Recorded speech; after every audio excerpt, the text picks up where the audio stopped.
আসসালামু আলাইকুম ভাই। ওয়ালাইকুম সালাম, কিছু বলবা? আচ্ছা, রশিদ ভাই না এই জায়গায় কাজ করে?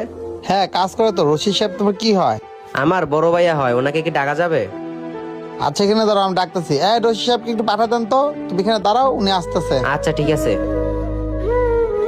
কতক্ষণ যে লাগবে ভাইয়ার আসতে? আরে কে আমাকে খুঁজতে আসলো? আরে আমার ছোট ভাই দেখি। আরে আসলাম, তুই এখানে কেন আসছিস? আয় আয়, সাইডে আয়, সাইডে আয়।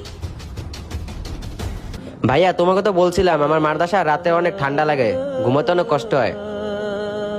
ভাই তোকে তো আমি বলছি আমি বেতন পাইলে তোকে কিনে দেবো। তুই আমার অফিসের সামনে আসলি কেন? স্যাররা দেখলে তো আমার চাকরি চলে যাবে। তুই বাসায় যা, আমি বেতন পাইলে তোর কম্বল কিনে দেবো। আর কয়টা দিন তুই কষ্ট কর। কি বলো ভাইয়া, এমনিতে আমি 15 দিন কষ্ট করতেছি, আর কতদিন কষ্ট করব? আমিও তো একটা মানুষ। দোকানটা শুধু শুধু বন্ধ টাইমে। আরে রশিদ সাহেব ওর ছোট ভাইয়ের সাথে কি গল্প করতেছে এতক্ষণ ধরে? শুনি তো। তুমি কি চাও আমি এই শীতের কষ্ট করে মারা যাই? আরে আসলাম, তুই এগুলো কি বলতেছিস ভাই? তুই শীতে কেন মারা যাবি? তাহলে তুমি আমাকে কেন শীতের কম্বল কিনে দিচ্ছ না? আর আজকে যদি আমার মা বাবা বেঁচে থাকতো তাহলে আর আমার এত কষ্ট করা লাগতো না। ছেলেটা কি বললো? শীতের রাত্রে কম্বলের জন্য কষ্ট করতেছে? ভাই তোকে তো আমি বললাম বেতন পাইলে আমি তোকে কিনে দেবো।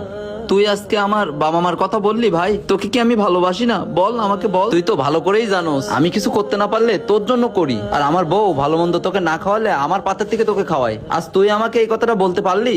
আমি কি অনেক বড় অন্যায় করে ফেলছি তোকে একটা শীতের কম্বল কিনে দিতে পারিনি বলে?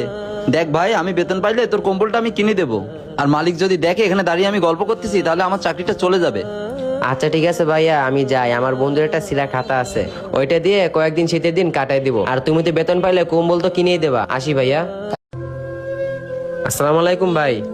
ওয়ালাইকুম সালাম, কিছু বলবা? আচ্ছা, রশিদ ভাই না এই জায়গায় কাজ করে? হ্যাঁ, কাজ করে তো। রশিদ সাহেব তোমার কি হয়? আমার বড় ভাইয়া হয়, ওনাকে কি ডাকা যাবে?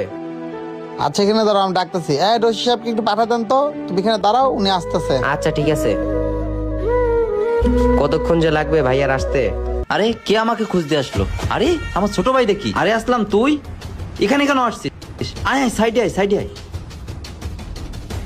ভাইয়া তোমাকে তো বলছিলাম আমার মাদ্রাসা রাতে অনেক ঠান্ডা লাগে, ঘুমাতে অনেক কষ্ট হয়। ভাই তোকে তো আমি বলছি আমি বেতন পাইলে তোকে কিনে দেবো। তুই আমার অফিসের সামনে আসলি কেন? স্যাররা দেখলে তো আমার চাকরি চলে যাবে। তুই বাসায় যা, আমি বেতন পাইলে তোর কম্বল কিনে দেবো। আর কয়টা দিন তুই কষ্ট কর। কি বলো ভাইয়া, এমনিতে আমি 15 দিন কষ্ট করতেছি, আর কতদিন কষ্ট করব? আমিও তো একটা মানুষ। দোকানটা শুধু শুধু বন্ধ টাইমে। আরে রশিদ সাহেব ওর ছোট ভাইয়ের সাথে কি গল্প করতেছে এতক্ষণ ধরে? শুনি তো। তুমি কি চাও আমি এই শীতের কষ্ট করে মারা যাই? আরে আসলাম, তুই এগুলো কি বলতেছিস ভাই? তুই শীতে কেন মারা যাবি? তাহলে তুমি আমাকে কেন শীতের কম্বল কিনে দিচ্ছ না? আর আজকে যদি আমার মা বাবা বেঁচে থাকতো তাহলে আর আমার এত কষ্ট